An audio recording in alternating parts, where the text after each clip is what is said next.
Hello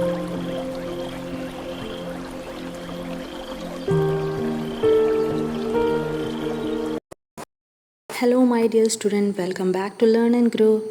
അപ്പോൾ ഇന്നിവിടെ നമ്മൾ എടുക്കാൻ പോകുന്നത് class 7 science chapter 7 human body a wonder, circulation, excretion and nervous coordination അല്ലേ. അപ്പം ഇതിൻ്റെ മുമ്പത്തെ ചാപ്റ്ററിൽ നമ്മൾ എന്താണ് പഠിച്ചത്? Human body a wonder, digestion and respiration ആയിരുന്നു അല്ലേ. എന്താണ് ഡൈജസ്റ്റീവ് സിസ്റ്റത്തിൽ നമ്മൾ പഠിച്ചത്? നമ്മൾ ഭക്ഷണം കഴിക്കുന്നതും അത് സ്റ്റൊമക്കിൽ വെച്ചിട്ട് ഡൈജസ്റ്റ് ചെയ്യുന്നതും പിന്നെ അതിൻ്റെ ന്യൂട്രീഷ്യൻസൊക്കെ നമ്മളെ ബോഡി അബ്സോർവ് ചെയ്തിട്ട് ബാക്കിയുള്ള വേസ്റ്റ് മെറ്റീരിയൽ റിമൂവ് ചെയ്യുന്നത് എങ്ങനെയാണെന്നൊക്കെ നമ്മൾ പഠിച്ചു അല്ലേ. അതുപോലെ തന്നെ റെസ്പിറേഷനിൽ എന്താണ് നമ്മൾ പഠിച്ചത്? ശ്വസന പ്രക്രിയ നമ്മളെങ്ങനെയാണ് ഓക്സിജൻ ഇൻഹേലും കാർബൺ ഡൈ ഓക്സൈഡ് എക്സേൽ ചെയ്യുന്നത് എങ്ങനെയാണ് അല്ലേ. ഏതൊക്കെ പാർട്സാണ്, ബോഡി ഓർഗനാണ് അതിൽ ഇൻക്ലൂഡ് ചെയ്തിട്ടുള്ളത് അല്ലേ എന്നൊക്കെ നമ്മൾ നോക്കി. അപ്പോൾ ഇതിൽ നമ്മൾ പഠിക്കുന്നത് സർക്കുലേഷൻ എന്ന് വെച്ചാൽ എന്താണ്? ബ്ലഡ് സർക്കുലേഷൻ, ഓക്കെ, അതാണ്. പിന്നെ എക്സ്ക്രീഷൻ, പിന്നെ നെർവസ് കോർഡിനേഷനെ കുറിച്ചാണ് ഈ ഒരു ചാപ്റ്ററിൽ നമ്മൾ പഠിക്കുന്നത്. അപ്പോൾ ആദ്യമായിട്ട് സർക്കുലേഷൻ. എന്താണ് സർക്കുലേഷൻ? ബ്ലഡ് സർക്കുലേഷൻ എങ്ങനെയാണ് നമ്മളുടെ ബോഡിയിലെ എല്ലാ ഭാഗത്തിലേക്കും ബ്ലഡ് സർക്കുലേറ്റ് ചെയ്യുന്നത് നോക്കാം നമുക്ക്. ഓക്കെ, അപ്പോൾ എൻ്റെ മുമ്പത്തെ ക്ലാസ്സൊക്കെ നിങ്ങൾ കണ്ടിട്ടുണ്ടാവുമെന്ന് വിശ്വസിക്കുന്നു. എൻ്റെ എല്ലാ ചാപ്റ്ററിൻ്റെയും പ്ലേലിസ്റ്റ് എൻ്റെ ചാനൽ അവൈലബിൾ ആണ്.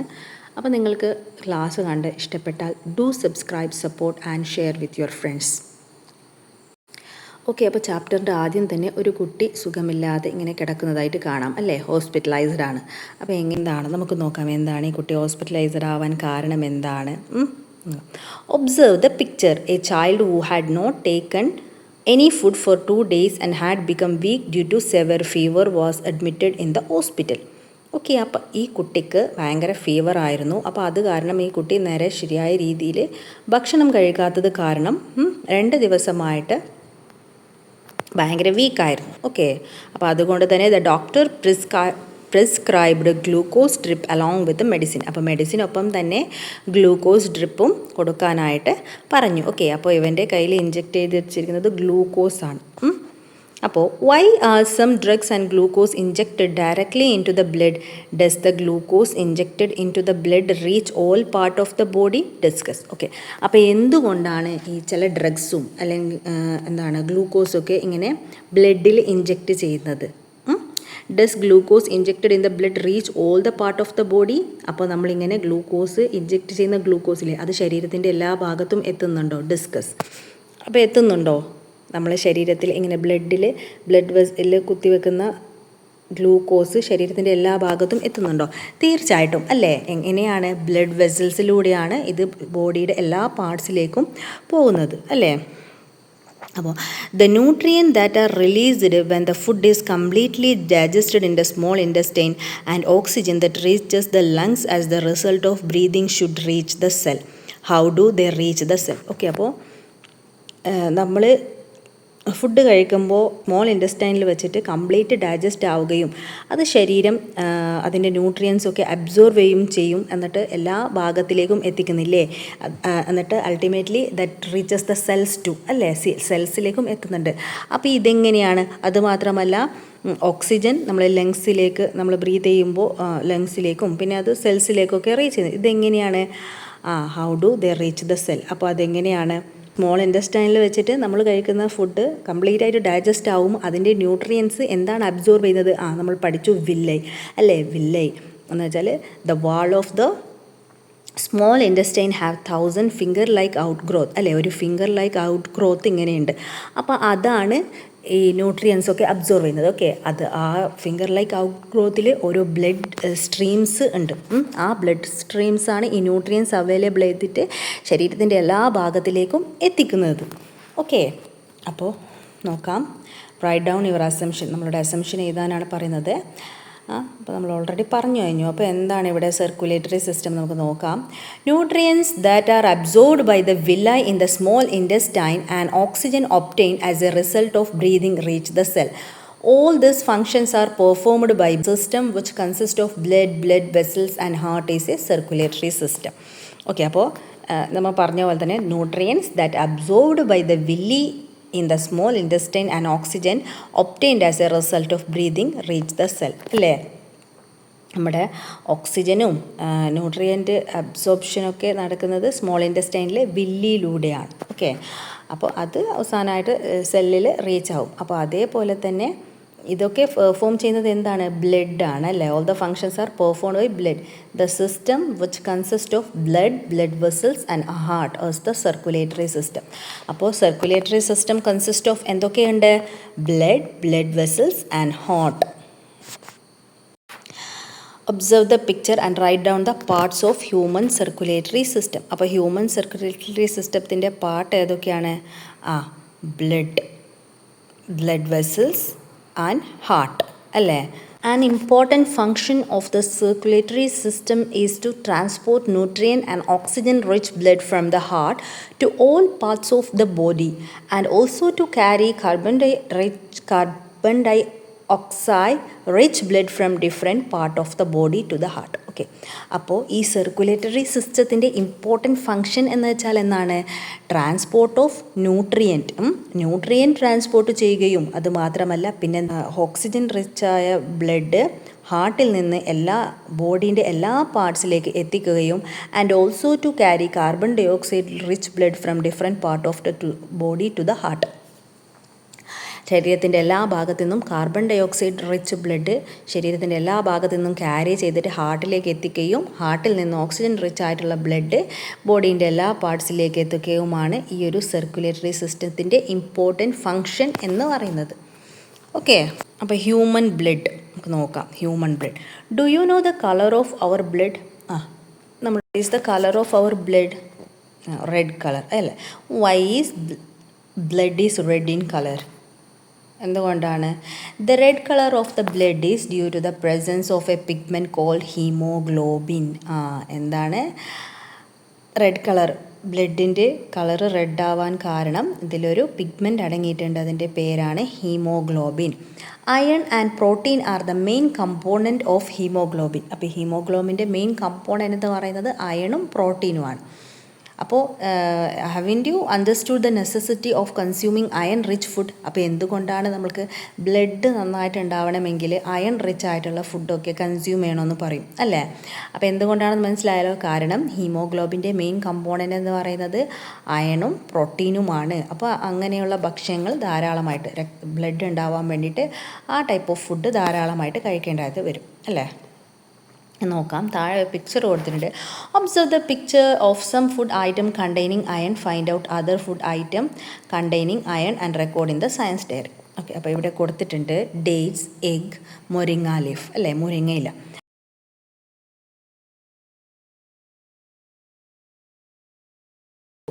Beetroot. Hemoglobin plays an important role in carrying oxygen from the lungs to the cell and carbon dioxide from the cell to the lungs. Okay, അപ്പോൾ ഈ ഹീമോഗ്ലോബിൻ എന്ന് പറയുന്ന ഈ ഒരു പിഗ്മെൻറ്റ് ഒരു ഇമ്പോർട്ടൻ്റ് ആയിട്ടുള്ള റോൾ വഹിക്കുന്നുണ്ട്. എന്താണത്? Carrying oxygen from the lungs to the cell. ലങ്സിൽ നിന്ന് ഓക്സിജൻ ക്യാരി ചെയ്തിട്ട് സെൽസിലേക്ക് എത്തിക്കുന്ന ജോലി. അതുമാത്രമല്ല എന്നിട്ട് കാർബൺ ഡയോക്സൈഡ് ഫ്രം ദ സെൽസിൽ നിന്ന് ടു ദ ലങ്സിലേക്ക്. ഓക്കെ, ലങ്സിൽ നിന്ന് ഓക്സിജൻ സെല്ലിലേക്കും എന്നിട്ട് വീണ്ടും സെല്ലിൽ നിന്ന് കാർബൺ ഡയോക്സൈഡ് ലങ്സിലേക്കും അല്ലേ? പുറത്ത് ഇൻഹേലിംഗ് ആൻഡ് ഹീമോഗ്ലോബിൻ്റെ ഒരു ഇമ്പോർട്ടൻ്റ് ആയിട്ടുള്ള റോൾ എന്ന് പറയുന്നത്. ഇനി നമുക്ക് നോക്കാം മേജർ കമ്പോണൻറ്റ് ഓഫ് ബ്ലഡിൻ്റെ major component. Observe the illustration given below. ബ്ലഡിൽ എന്തൊക്കെയാണ് അടക്കിയിരിക്കുന്നത്? Plasma, platelet, WBC, RBC. അപ്പോൾ ബ്ലഡിൽ അടങ്ങിയിരിക്കുന്ന പ്ലാസ്മ. എന്താണ് പ്ലാസ്മ എന്ന് വെച്ചാൽ? The liquid part of the blood, a pale yellow in colour, carries glucose to the cell. Okay, plasma എന്ന് വെച്ചാൽ ഈ ബ്ലഡിൻ്റെ ലിക്വിഡ് പാർട്ടിനെയാണ് പ്ലാസ്മ എന്ന് പറയുന്നത്. ഓക്കെ, അപ്പോൾ ഇതൊരു പെയിൽ യെല്ലോ കളറാണ്. ഇത് എൻ്റെ ഫങ്ഷൻ എന്ന് പറയുന്നത് carries glucose to the cell. Okay, നമ്മൾ നേരത്തെ ഗ്ലൂക്കോസിനെ സെൽസിൽ എത്തിക്കാനായിട്ട് ഹെൽപ്പ് ചെയ്യും. ഇനി platelet help in blood clotting. Plate എന്ന് വെച്ചാൽ ഇത് ബ്ലഡ് ക്ലോട്ട് ആവാൻ സഹായിക്കും. എന്തിനാണ് ബ്ലഡ് ക്ലോട്ട്? ബ്ലഡ് കട്ട പിടിക്കാൻ സഹായിക്കുന്നു. അപ്പോൾ എന്തുകൊണ്ടാണ് ബ്ലഡ് കട്ട പിടിക്കണം എന്ന് പറയുന്നത്? കാരണം ഇപ്പം നമ്മളുടെ ബോഡി പാർട്സ് എവിടെയെങ്കിലും കൊണ്ട് മുറിയുകയാണെങ്കിൽ കുറച്ച് ബ്ലഡ് വന്നിട്ട് അത് സ്റ്റോപ്പ് ആവും അല്ലേ? അങ്ങനെ സ്റ്റോപ്പ് ആവാൻ സഹായിക്കുകയാണ് ഈ പ്ലേറ്റ്ലെറ്റ് സെൽസ്. ഓക്കെ, അപ്പോൾ ഇനി ഈ പ്ലേറ്റ്ലെറ്റ് സെൽസ് അങ്ങനെ കട്ട പിടിക്കാതിരുന്നെങ്കിൽ എന്ത് സംഭവിക്കും? ഒരു ചെറിയൊരു മുറിവുണ്ടായാൽ തന്നെ ഒരുപാട് രക്തം ഒലിച്ചു പോവുകയും അല്ലേ, രക്തം അങ്ങനെ ഫുള്ളായിട്ട് ഒലിഞ്ഞ് നമ്മളുടെ ശരീരത്തിൽ നിന്ന് പോയാൽ എന്ത് ചെയ്യും? മരണം വരെ സംഭവിക്കുക അല്ലേ, പൂർണ്ണമായിട്ട് അങ്ങനെ പോയാൽ. അപ്പോൾ അതിന് ബ്ലഡ് ക്ലോട്ട് ചെയ്യാൻ സഹായിക്കുന്നതാണ് പ്ലേറ്റ്ലെറ്റ് സെൽസ്. ഇനി WBC. എന്താണ് WBC? White blood cell. Okay, അപ്പോൾ വൈറ്റ് ബ്ലഡ് സെൽസിന് ഇതിനൊരു നോ ഡെഫിനിറ്റ് ഷേപ്പ്, ഒരു പ്രത്യേകിച്ചിട്ട് ഷേപ്പ് ഒന്നുമില്ല. പക്ഷേ ഇതിന് ന്യൂക്ലിയസ് ഉണ്ട്. Has A nucleus, destroys pathogen. ശരീരത്തിൽ വന്ന് ചേരുന്ന പാത്തജൻസിനെയൊക്കെ ഇത് ഡിസ്ട്രോയ് ചെയ്യും. ഓക്കെ, അപ്പോൾ ഡിസ്ട്രോയ് പാത്തോജൻ എന്ന് വെച്ചാൽ രോഗാണുക്കളെ, ശരീരത്തിൽ വരുന്ന രോഗാണുക്കളെയൊക്കെ നശിപ്പിക്കും. ഓക്കെ, പിന്നെ RBC, റെഡ് ബ്ലഡ് സെൽ. അപ്പോൾ ഇതൊരു ഡിസ്ക് ഷേപ്പഡാണ്. WBCക്ക് ഡെഫിനറ്റ് ഷേപ്പില്ല, പക്ഷേ ഇത് ഡിസ്ക് ഷേപ്പ് അല്ലേ, exactly round shape. Non nucleated, അപ്പോൾ ഇതിന് ന്യൂക്ലിയസ് ഇല്ല. ഓക്കെ, ഷേപ്പ് ഉണ്ട്, ന്യൂക്ലിയസ് ഇല്ല. കണ്ടെയ്ൻ ഹീമോഗ്ലോബിൻ, ഇതിൽ ഹീമോഗ്ലോബിൻസ് ഉണ്ട്. പിന്നെ transport oxygen and carbon dioxide. ഇത് ഓക്സിജനും കാർബൺ ഡൈ ഓക്സൈഡും ട്രാൻസ്പോർട്ട് ചെയ്യുകയാണ് ഇതിൻ്റെ ഫംഗ്ഷൻ എന്ന് പറയുന്നത് അല്ലേ. പേര് പോലെ തന്നെ റെഡ് ബ്ലഡ് സെല്ല്, ബ്ലഡിന് കൊടുക്കുന്ന ഹീമോഗ്ലോബിനും ഇതിലാണ് ഉള്ളത്. ഓക്കെ, അപ്പോൾ മനസ്സിലായല്ലോ ബ്ലഡിൽ എന്തൊക്കെയുണ്ട്? Plasma, platelet, WBC and RBC. Analyze the illustration and write the answers of the following question in the science diary. അപ്പോൾ ഇവിടെ ഇനി കുറച്ച് ക്വസ്റ്റ്യൻസ് ഉണ്ട്. അപ്പോൾ ഇത് സയൻസ് ഡയറിയിൽ ഇതിൻ്റെ ആൻസർ എഴുതാനാണ് പറയുന്നത്. Which is the liquid part of the blood? നമ്മൾ മുകളിൽ പഠിച്ചതിൻ്റെ ക്വസ്റ്റ്യൻ ആണ്. ഏതാണ് which is the liquid part of the blood? Plasma. Which are the blood cell? WBC and RBC. പിന്നെ platelet. What is the function of platelets? എന്താണ് function? Help in blood clotting അല്ലേ, രക്തം കട്ട പിടിക്കുന്നതിന് സഹായിക്കുന്നു. Help in blood clotting. In which blood cells is haemoglobin found? RBC അല്ലേ. Differentiate RBC and WBC. Differentiate ചെയ്യാൻ എന്താ പറയുക? RBC നമ്മൾ നേരത്തെ നോക്കിയല്ലേ, നമുക്ക് 2 കോളത്തിലായിട്ട് വേണമെങ്കിൽ എഴുതാം. RBC, WBC. RBC no definite shape, WBC have a definite shape. RBC have nucleus, WBC don't have a nucleus. പിന്നെ RBC എന്ന് വെച്ചാൽ അതിൻ്റെ ഫങ്ഷൻ എന്ന് വെച്ചാൽ ഡിസ്ട്രോയ് പാത്തോജൻ ആണ്. പിന്നെ ഇതിൻ്റെ transport oxygen and carbon dioxide and also having haemoglobin. Okay, അപ്പോൾ ബ്ലഡ് സർക്കുലേഷൻ അല്ലേ, ബ്ലഡ് സർക്കുലേഷൻ ആണ് ഇനി next. Blood flows through the blood vessels to all part of the body. Observe the picture and find out how many types of blood vessels are there in our body. Okay, അപ്പോൾ blood flows ചെയ്യുന്നത് blood വെസൽസിലൂടെയാണ് അല്ലേ, to the all the part of the body. അപ്പോൾ ഏതൊക്കെ type blood vessels? Okay, അപ്പോൾ ഈ ഒരു picture നിരീക്ഷിച്ചിട്ട് എത്ര ടൈപ്പ് ബ്ലഡ് വെസൽസ് ഉണ്ടെന്ന് കണ്ടെത്താനാണ് പറഞ്ഞിരിക്കുന്നത്. Blood flows through blood vessels to all part of our body അല്ലേ. നമ്മളുടെ ശരീരത്തിൻ്റെ എല്ലാ ഭാഗത്തിലേക്കും രക്തം എത്തുന്നത് എന്ത് വഴിയാണ്? ഈ ബ്ലഡ് വെസൽസ് വഴിയാണ് അല്ലേ. അപ്പോൾ ബ്ലഡ് വെസൽസ് എത്ര തരമുണ്ട്? Artery, vein and capillaries. Okay, അപ്പോൾ ഇതിൽ ആർട്ടറിൻ്റെ മെയിൻ ഫങ്ഷൻ എന്ന് വെച്ചാൽ എന്താണ്? ഇത് ഹാർട്ടിൽ നിന്നാണ് സ്റ്റാർട്ട് ചെയ്യുന്നത്. ഓക്കെ, ഹാർട്ടിൽ നിന്ന് ഓക്സിജനേറ്റഡ് ആയിട്ടുള്ള ബ്ലഡ് ശരീരത്തിൻ്റെ എല്ലാ ഭാഗത്തിലേക്കും എത്തിക്കുന്ന ജോലിയാണ് ഈ ആർട്ടറി. ഓക്കെ, അപ്പോൾ അതുകൊണ്ട് തന്നെ അത് റെഡ് കളറിലായിട്ടാണ് കാണുന്നത് അല്ലേ, ഓക്സിജനേറ്റഡ് ബ്ലഡാണ്. ഇനി വെയിൻസിൻ്റെ എന്താണ്? വെയിൻസിൻ്റെ ശരീരത്തിൻ്റെ എല്ലാ ഭാഗത്തുമുള്ള കാർബൺ ഡൈ ഓക്സൈഡ് റിച്ച് ബ്ലഡിനെ ഹാർട്ടിലേക്ക് എത്തിക്കുക എന്നതാണ് ഈ ഒരു വെയിനിൻ്റെ ഡ്യൂട്ടി. അതുകൊണ്ടാണ് അതൊരു ബ്ലൂയിഷ് കളറിൽ കാണുന്നത്. ഓക്കെ, നോക്കാം. Arteries, veins and capillaries. Arteries are the blood vessels that carry oxygen rich blood from the heart to the different part of the body. ഇനി veins are the blood vessels that carry carbon dioxide rich blood from different part of the body to the heart. ഇനി കാപ്പിലറീസിൻ്റെ function എന്താണ്? Capillaries are the thin blood vessel that connect arteries and veins. ഇതൊരു തിന്നായിട്ടുള്ള blood വെസിലാണ്. ഇത് ഈ ആർട്ടറിനെയും വെയിൻസിനെയും പരസ്പരം connect ചെയ്തിരിക്കുന്ന തിന്നായിട്ടുള്ള blood വെസിൽസാണ് capillaries. Okay, അപ്പോൾ ഇത് എന്തായാലും പഠിച്ച് വെച്ചിരിക്കണം. ഓക്കെ, അപ്പോൾ ഇനി ഹാർട്ട്. അപ്പോൾ നമ്മൾ ഇതുവരെ പറഞ്ഞു ഓക്സിജനേറ്റഡ് ബ്ലഡ് ശരീരത്തിൻ്റെ എല്ലാ ഭാഗത്തേക്കും എത്തിക്കുന്നത് ഹാർട്ടിൽ നിന്നാണ് അല്ലേ. എന്നിട്ട് ഡീഓക്സിജനേറ്റഡ് കാർബൺ ഡൈ ഓക്സൈഡ് ആയിട്ടുള്ള ബ്ലഡ് ഹാർട്ടിലേക്കും എത്തിക്കും അല്ലേ. അപ്പോൾ എങ്ങനെയാണ് heart? The heart is the center of the circulatory system. It pumps blood to all part of the body, feels your own heartbeat and locate your heart. Okay, അപ്പോൾ ഈ heart circulatory സിസ്റ്റത്തിൻ്റെ centre main point എന്ന് പറയുന്നത് ഹാർട്ടാണ് അല്ലേ. It pumps blood to all part of the body. അപ്പോൾ heart locate ചെയ്യുന്നത് എവിടെയാണ്? നമ്മളുടെ ചെസ്റ്റിൻ്റെ ലെഫ്റ്റ് സൈഡായിട്ടാണുള്ളത് അല്ലേ. നമുക്കിങ്ങനെ കൈവച്ച് നോക്കിയാൽ നമ്മളുടെ ആ ഹാർട്ട് ബീറ്റ് നമുക്ക് ഫീൽ ചെയ്യാനായിട്ട് സാധിക്കും അല്ലേ. Don't you? നിങ്ങൾക്ക് ഫീൽ ചെയ്യുന്നില്ലേ? അപ്പോൾ heart is located in the thoracic cavity between the lungs. It is protected by ribs. Okay, അപ്പോൾ ഹാർട്ട് ലൊക്കേറ്റ് ചെയ്യുന്നത് എവിടെയാണ്? Thoracic cavity. ഓക്കെ, തൊറാക്സിക് ക്യാവിറ്റിയിലാണ് ബിറ്റ്വീൻ ദ ലങ്സിൻ്റെ ഇടയിലായിട്ട്. It is protected by the ribs. അപ്പോൾ ഇതിനെ പ്രൊട്ടക്റ്റ് ചെയ്തിട്ട് എന്തുണ്ട്? നമ്മുടെ റിബ്സ് ഉണ്ട്, വാരിയല്. Okay, what is the characteristic of human heart? അപ്പോൾ ഇനി ഹ്യൂമൻ ഹാർട്ടിൻ്റെ ക്യാരക്ടറിസ്റ്റിക് ഫീച്ചേഴ്സാണ്. Observe the human heart. ഇവിടെ സൈഡിൽ ഹ്യൂമൻ ഹാർട്ട് കൊടുത്തിട്ടുണ്ട് അല്ലേ. അത് ഒബ്സർവ് ചെയ്തിട്ട് എന്താണ് നോക്കാം. The heart is about the size of a clenched fist.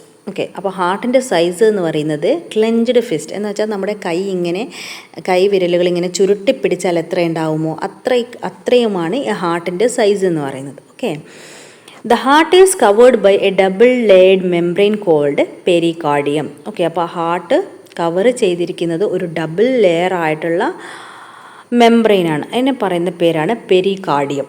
Okay, the human heart has 4 chamber. ഈ താഴത്തെ പിക്ചറിൽ നോക്കിയാൽ നമുക്ക് മനസ്സിലാവും ഹ്യൂമൻ ഹാർട്ടിന് ഒരു 4 ചേംബർ അല്ലേ, 4 അറകളുണ്ട്. എത്രയാണുള്ളത്? 4 ചേംബേഴ്സ്. അപ്പോൾ ഇവിടെ ഒരു ക്വസ്റ്റ്യൻ ചോദിച്ചിട്ടുണ്ട്. Do all organism have heart? Do the heart of other organism also have 4 chamber? അപ്പോൾ എല്ലാ ഓർഗാനിസത്തിനും ഹാർട്ടുണ്ടോ? ഇനി ഉണ്ടെങ്കിൽ തന്നെ അതിനെല്ലാം ഇങ്ങനെയുള്ള 4 ചേംബേഴ്സ് ഉണ്ടോ എന്നാണ് ചോദിക്കുന്നത്. ഓക്കെ, അപ്പോൾ do all organism have heart? എല്ലാ ഓർഗാനിസത്തിനും ഹാർട്ട് ഉണ്ടോ? ഇല്ല അല്ലേ. നമ്മൾ പഠിച്ചിട്ടുണ്ട്. നമ്മൾക്ക് കണ്ണുകൊണ്ട് കാണാൻ പറ്റാത്ത ഒരുപാട് മൈക്രോസ്കോപ്പിക് ആയിട്ടുള്ള ഓർഗാനിസം ഉണ്ട് അല്ലേ. അങ്ങനെയുള്ളതിനൊന്നും ഹാർട്ടില്ല. ഇനി അത് മാത്രമല്ല, ബാക്കിയുള്ളതിനുണ്ട്. ഇതിന് 4 ചേംബേഴ്സ് തന്നെയാണോ? അല്ല അല്ലേ. അപ്പോൾ അത് നമുക്ക് മനസ്സിലാക്കാൻ വേണ്ടിയിട്ട് താഴെ കുറച്ച് പിക്ചർ കൊടുത്തിട്ടുണ്ട്, നോക്കാം. ഓർഗാനിസം ഏതാണത്? ഫസ്റ്റ് വൺ എർത്ത് വോമാണ് അല്ലേ. അപ്പോൾ picture of the heart, earth വോമിൻ്റെ ഹാർട്ട് നോക്കിയേ. 5 pairs of lateral heart. Okay, ഇനി കോക്രോച്ചിൻ്റെ ആണെങ്കിലോ അതിൻ്റെത് 13 ചേംബേഴ്സ് ഉണ്ട്. ഓക്കെ, ഇനി ഫിഷസിൻ്റെയോ 2 ചേംബർ. Okay, 2 chamber. ഫ്രോഗിനോ 3 ചേംബർ. പിന്നെ ചിക്കൻ ഹെൻസിനോ 4 ചേംബേഴ്സ് തന്നെയാണ്. ഓക്കെ, അപ്പോൾ ഇതിൽ നിന്ന് നമുക്ക് എന്ത് മനസ്സിലാക്കാം? എല്ലാ ഓർഗാനിസത്തിനും ഹ്യൂമണിനെ പോലെ 4 ചേംബേഴ്സ് അല്ലേ. ഓക്കെ, അപ്പോൾ ഇനി നോക്കാം heart beat. Doesn't doctor check your heart beat and pulse when you go to the hospital? What is the heart beat? What is a pulse? Okay, അപ്പോൾ നമ്മൾ ഹോസ്പിറ്റലിൽ പോയാൽ ഡോക്ടർ നമ്മളെ ഹാർട്ട് ബീറ്റൊക്കെ ചെക്ക് ചെയ്യില്ലേ അല്ലേ. ഒരു ഇൻസ്ട്രുമെൻ്റ് വെച്ചിട്ട് നമ്മൾ ഹാർട്ട് ബീറ്റൊക്കെ ചെക്ക് ചെയ്യാറുണ്ട് അല്ലേ. അപ്പോൾ എന്താണ് ഹാർട്ട് ബീറ്റ് അല്ലെങ്കിൽ എന്താണ് പൾസ്? ഓക്കെ, അപ്പോൾ അവിടെ കൊടുത്തിട്ടുണ്ട്, നമുക്ക് നോക്കാം. Heart beat is defined as the rhythmic contraction and relaxation of heart muscles. The heart of healthy adult beats 72 times per minute. This is heart rate. Okay, അപ്പോൾ ഹാർട്ടിൻ്റെ rhythmic ഒരു പ്രത്യേക രീതിയിലുള്ള കോൺട്രാക്ഷനും relaxation of heart muscles. Okay, ഒരു പ്രത്യേക രീതിയിലുള്ള കോൺട്രാക്ഷനും റിലാക്സേഷനും ചെയ്യുന്നതിനെയാണ് heart beat എന്ന് പറയുന്നത്. ഓക്കെ, അപ്പോൾ അതാണ് നമുക്കിങ്ങനെ ഇവിടെ കൈവച്ചാൽ നമുക്ക് മനസ്സിലാവുമല്ലോ അല്ലേ, ടക്ക് ടക്ക് ടക്ക് ടക്ക് എന്നുള്ള സൗണ്ട് അല്ലേ.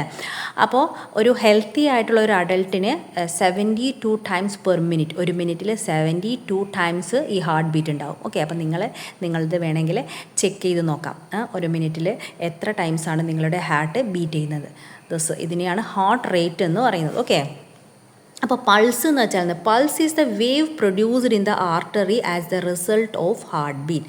The heart rate and pulse rate are equal. Okay, അപ്പോൾ ഈ പൾസ് എന്ന് വെച്ചാൽ ഈ ആർട്ടറി ഈ ഹാർട്ട് ബീറ്റില്ലേ, ഹാർട്ട് ബീറ്റിൻ്റെ തന്നെ ഒരു വേവ് ആണ് അതിൽ നിന്ന് പ്രൊഡ്യൂസ് ചെയ്യുന്നത്. ഓക്കെ, അപ്പോൾ ഇതിൽ നിന്നും പ്രൊഡ്യൂസ് ചെയ്യുന്ന വേവ് എന്ന് വെച്ചാൽ ഈ ഒരു ഹാർട്ട് ബീറ്റിൻ്റെ തന്നെ ഒരു വേവാണ് അല്ലേ, അതിൻ്റെ ഒരു തരംഗമാണ്. അപ്പോൾ അതുകൊണ്ട് തന്നെ ഈ ഹാർട്ട് ബീറ്റും പൾസ് റേറ്റും സെയിം ആണ്. Okay, heart beat and pulse rates are equal. ഇനി check your own heart beat and write down how many times it beat per minute. അപ്പോൾ നിങ്ങളുടെ തന്നെ ഹാർട്ട് ബീറ്റ് കണ്ടെത്താനാണ് പറഞ്ഞിരിക്കുന്നത്. ഓക്കെ, ഒരു മിനിറ്റിൽ എത്ര പ്രാവശ്യമുണ്ട് എന്ന് നിങ്ങൾ പരിശോധിച്ച് ഇവിടെ രേഖപ്പെടുത്തണം. Okay, observe the picture which are body parts that are examine to feel pulse. ഇനി നമ്മളുടെ പൾസ് റേറ്റ് ചെക്ക് ചെയ്യാൻ വേണ്ടി ഏതൊക്കെ ബോഡി പാർട്സ് ആണ് നമ്മൾ യൂസ് ചെയ്യുന്നത്. ഹാർട്ട് ബീറ്റ് ചെക്ക് ചെയ്യാൻ നമ്മൾ ഹാർട്ടിൻ്റെ മുകളിലായിട്ട് നമ്മളെ പാം ഇങ്ങനെ വെച്ച് നോക്കിയാൽ നമുക്ക് ഹാർട്ട് ബീറ്റ് മനസ്സിലാവും അല്ലേ. ഇനി പൾസ് ചെക്ക് ചെയ്യാൻ എന്താണ്, അപ്പോൾ ഇവിടെ നോക്കാം. ഡോക്ടർ ആ കുട്ടിയുടെ കൈയിൻ്റെ അല്ലേ, ഇവിടെ ഈ കൈത്തണ്ടയുടെ താഴെ ഭാഗമായിട്ട് പിടിച്ചിട്ടുണ്ട്. ദ റിസ്റ്റ് അല്ലേ, റിസ്റ്റിലാണ് ഒന്ന് നമുക്ക് നമ്മളുടെ ഈ പൾസ് റേറ്റ് ചെക്ക് ചെയ്യാൻ പറ്റുന്നത്. പിന്നെ അത് ബോത്ത് സൈഡ്സ് ഓഫ് ഫോർഹെഡ്, ഫോർഹെഡിൻ്റെ രണ്ട് സൈഡ്സിലായിട്ട് നമ്മളിങ്ങനെ പിടിച്ച് നോക്കിയാൽ നമുക്ക് മനസ്സിലാവും. അവിടെയും നമുക്ക് പൾസ് നോക്കാനായിട്ട് പറ്റും. പിന്നെ പിന്നെ നമുക്ക് നമ്മുടെ നെക്ക്, ഓക്കെ, നമ്മൾ നെക്കിൽ ഇങ്ങനെ കൈ വെച്ച് പിടിച്ച് നോക്കിയാൽ മനസ്സിലാവും അല്ലേ, ചെറിയൊരു ഫീലിംഗ്. പിന്നെ ബിഹൈൻഡ് ദ നീ, നമ്മുടെ നീയില്ലേ, മുട്ടിന് പിറകിലായിട്ട് പിടിച്ച് നോക്കിയാലും ഈ ഒരു പൾസ് റേറ്റ് ഫീൽ ചെയ്യാനായി പറ്റും. ഓക്കെ, അപ്പോൾ നിങ്ങളതൊന്ന് ടെസ്റ്റ് ചെയ്ത് നോക്കുക. Observe the picture of a doctor examine a child. What is the instrument does the doctor use, what is its use, write in the science diary. Okay, അപ്പോൾ ഇവിടെ ഈ കുട്ടിക്ക് doctor വെച്ച് നോക്കുന്ന ഇൻസ്ട്രുമെൻറ്റിൻ്റെ പേരെന്താണ്, എന്തിനാണ് ഇത് യൂസ് ചെയ്യുന്നത് എന്നാണ് ചോദിച്ചത്. എന്താണ് ഇതിൻ്റെ പേര്? സ്റ്റെതോസ്കോപ്പ് അല്ലേ, സ്റ്റെതോസ്കോപ്പാണ് ഇതിൻ്റെ പേര്. അപ്പോൾ എന്തിനാണ് ഇത് യൂസ് ചെയ്യുന്നത്? To check the heart beat നോക്കാൻ വേണ്ടിയിട്ടാണ് അല്ലേ ഈ ഒരു ഇൻസ്ട്രുമെൻറ്റ് യൂസ് ചെയ്യുന്നത്. അപ്പോൾ ഇവിടെ നോക്കാം. Stethoscope is an instrument use to check the heart beat. It was invented by Rene Laennec. Okay, അപ്പോൾ ഇദ്ദേഹമാണ് ഈ ഒരു സ്റ്റെതോസ്കോപ്പ് ഇൻവെൻറ്റ് ചെയ്തത്. ഓക്കെ, അപ്പോൾ ഇവിടെ സ്റ്റെതോസ്കോപ്പിൻ്റെ ഒരു മോഡൽ നിങ്ങൾ ഉണ്ടാക്കിയിട്ട് നിങ്ങളുടെ ക്ലാസ്സിലെ ഓരോ കുട്ടികളുടെയും ഹാർട്ട് റേറ്റും പൾസ് റേറ്റും ഒക്കെ ചെക്ക് ചെയ്യാനാണ് പറയുന്നത്. ഇതിന് വേണ്ടിയിട്ട് നിങ്ങൾക്ക് വേണ്ടത് പ്ലാസ്റ്റിക് ട്യൂബും ഒരു വൈറ്റ് ട്യൂബും പിന്നെ ഒരു funnel, polythene tube, balloon, 2 earphone buds, metal hair bow, insulation tape. Okay, എന്നിട്ട് ഈ പിക്ചറിൽ കാണുന്നത് പോലെ നിങ്ങൾ ഈ ഒരു സ്റ്റെതോസ്കോപ്പ് ഉണ്ടാക്കിയെടുക്കാനായിട്ടാണ് പറയുന്നത്. നോക്കിയേ അത് ഏതൊക്കെ ഭാഗമാണ്. ആദ്യം ആ ഒരു വൈറ്റ് ട്യൂബിൻ്റെ താഴെയായിട്ടും മുകളിലായിട്ടും പ്ലാസ്റ്റിക് ട്യൂബ് നമ്മൾ ഇതുപോലെ ഘടിപ്പിക്കണം അല്ലേ, ഈ ഒരു ഷേപ്പ് കിട്ടാനായിട്ട്. എന്നിട്ട് എന്ത് ചെയ്യണം, ഈ മുകളിലത്തെ ട്യൂബിൻ്റെ സൈഡിലായിട്ട് ഇയർഫോൺ ബഡ് അത് ഘടിപ്പിക്കുക. എന്നിട്ട് ഇത് ഈ ഒരു ഷേപ്പിൽ നിൽക്കാനായിട്ട് ഇൻസുലേഷൻ ടാപ്പ് ഒട്ടിച്ച് ഒരു മെറ്റൽ ഹെയർ ബോ അവിടെ ഘടിപ്പിക്കുക. ഓക്കെ, എന്നിട്ട് ഇതിൻ്റെ അഗ്രത്തിൽ ഒരു ഫണൽ ഇട്ടിട്ട് അതിലേക്ക് ബലൂൺ ഇങ്ങനെ കവർ ചെയ്ത് വെക്കാം. അപ്പോൾ ഈ ഒരു മോഡൽ ഇതിന് കൂടുതൽ ഡീറ്റെയിൽ ആയിട്ട് പറയുന്നില്ല. അപ്പോൾ ഇതുപോലെ നിങ്ങളൊന്നുണ്ടാക്കി നിങ്ങളുടെ ക്ലാസ്സിലെ കുട്ടികളുടെ ഇത് കമ്പയർ ചെയ്യാൻ, name of the children, heart rate and pulse rate check ചെയ്യാനാണ് പറഞ്ഞിരിക്കുന്നത്. ആദ്യം നോർമലായിട്ട് കുട്ടികളിങ്ങനെ ചെയ്യുക. എന്നിട്ട് മറ്റേ ഒരു കോളമില്ലേ, ഇതിൽ ഈ കുട്ടി നിങ്ങളുടെ ഫ്രണ്ട്സ് ഒരു റൗണ്ട് ഓടി വന്നതിന് ശേഷം വീണ്ടും ചെക്ക് ചെയ്യാം. അപ്പോൾ അത് തമ്മിൽ എന്തെങ്കിലും വ്യത്യാസമുണ്ടോ നോക്കാനാണ് ഇവിടെ പറഞ്ഞിരിക്കുന്നത്.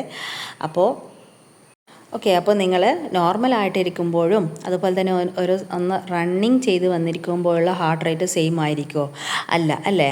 ആഫ്റ്റർ റണ്ണിങ്ങിന് ശേഷം നമ്മൾ ഹാർട്ട് ബീറ്റ് കൂടുതലായിട്ട് ഉണ്ടാവും അല്ലേ? ഹാർട്ട് ബീറ്റ് കൂടുതലായിരിക്കും. കാരണം നമ്മൾ റണ്ണിങ്ങിന് ശേഷമാണെങ്കിൽ ഹാർട്ട് ബീറ്റ് കൂടുതലായിരിക്കും അല്ലേ? നമ്മൾ മുമ്പ് റെസ്പിറേഷൻ്റെ ചാപ്റ്ററിൽ പഠിച്ചിരുന്നു, നമ്മൾ ഓടിക്കഴിഞ്ഞ് വന്നതിന് ശേഷം കൂടുതലായിട്ട് ശ്വാസം എടുക്കുകയും ശ്വാസം റിലീസ് ചെയ്യുകയും ചെയ്യും അല്ലേ? അതുപോലെ തന്നെ അല്ലേ? അപ്പോൾ ആ ഒരു ഇതും കൂടുതലാണ്. പിന്നെ അതുപോലെ തന്നെ ഓൾഡ് ഏജിലാവുമ്പോഴും ഹാർട്ട് റേറ്റും പൾസ് റേറ്റും സെയിം ആണ് അല്ലേ? ചെറിയ കുഞ്ഞുങ്ങളുടെ ഹാർട്ട് ബീറ്റ് വളരെ കൂടുതലായിരിക്കും. ഓക്കെ, നമ്മൾ ചെക്ക് ചെയ്ത് നിങ്ങളുടെ വീട്ടിൽ കുഞ്ഞുങ്ങളൊക്കെ ആണെങ്കിൽ നിങ്ങൾ ചെക്ക് ചെയ്താലും ചെയ്യും, ഇങ്ങനെ ഫാസ്റ്റർ ആയിരിക്കും അവരത്. ഓക്കെ, അങ്ങനെ നമ്മൾക്ക് ഏജ് കൂടി വരുന്നതനുസരിച്ചിട്ട് നമ്മളുടെ ഹാർട്ട് ബീറ്റ് ഇങ്ങനെ കുറഞ്ഞുകൊണ്ട് വരും. എന്ന് വെച്ചാൽ ഒരു ആവറേജ് അഡൾട്ടിൻ്റെ ഹാർട്ട് ബീറ്റ് നേരത്തെ പറഞ്ഞല്ലോ, ഇവിടെ കൊടുത്തിട്ടുണ്ട് അല്ലേ? 72 times per minute എന്ന് ഓൾറെഡി പറഞ്ഞിട്ടുണ്ട്. പക്ഷേ കുട്ടികളാണെങ്കിൽ ഇതിനേക്കാൾ വളരെ കൂടുതലായിരിക്കും. ഓക്കെ ഡിയേഴ്സ്, അപ്പോൾ എൻ്റെ ഇന്നത്തെ ക്ലാസ് ഞാനിവിടെ വൈൻഡപ്പ് ചെയ്യാണ്. ഇതിൻ്റെ ബാക്കി പോർഷനായിട്ട് ഉടൻ തന്നെ വരാം. അപ്പോൾ എൻ്റെ ക്ലാസ് നിങ്ങൾക്ക് ഇഷ്ടമായിട്ടുണ്ടെങ്കിൽ തീർച്ചയായിട്ടും സബ്സ്ക്രൈബ് ചെയ്ത് നിങ്ങളുടെ ഫ്രണ്ട്സായിട്ട് ഷെയർ ചെയ്യുക, ലൈക്ക് ചെയ്യുക, കമൻറ്റ് ചെയ്യുക. ഓക്കെ, അപ്പോൾ വീണ്ടും വരാം. Thanks for watching.